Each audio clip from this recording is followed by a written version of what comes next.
Nobody wants to think of themselves as a bad person. When we fall short, our reflex is to see ourselves as good people having a bad day. So, is Virginia having a bad day, or is Virginia a bad place? In the past week, we have become a punchline for comedians, and we have been condemned by pundits. Whatever angle you're viewing Governor Northam's situation from, we all seem to be taking it personally. I'm a young, rural, white Democratic politician, and I'm trying to make sense of all this. So I let my millennial nature take over, and I turned to data for answers. Basically, I Googled it.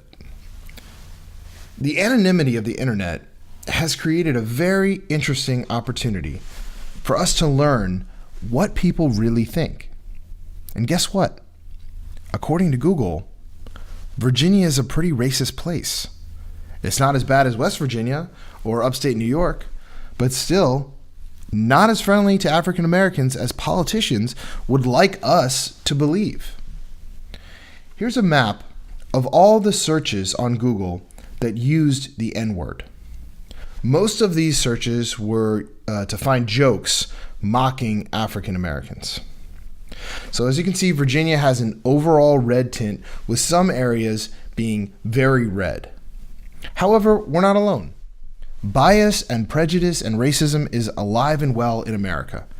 This map comprises millions of searches.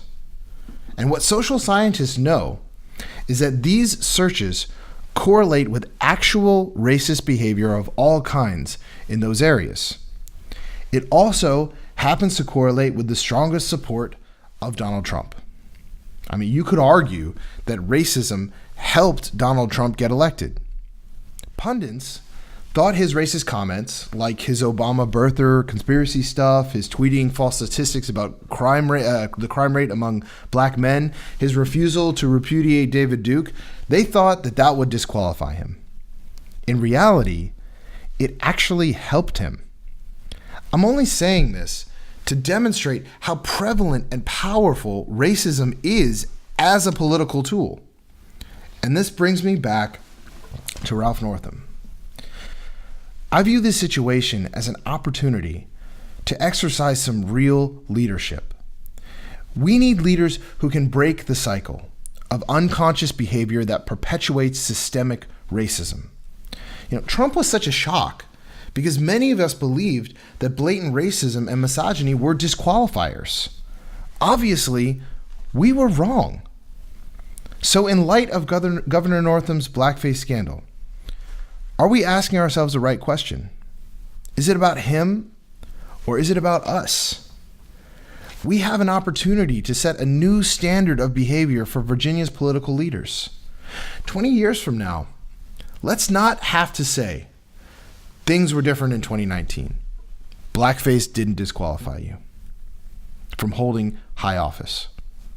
Because if we don't change, the cycle will just perpetuate. I believe that we should do the hard thing and deal with this problem now. My name is Tristan Shields. I'm a rural Democrat running for delegate in 2019.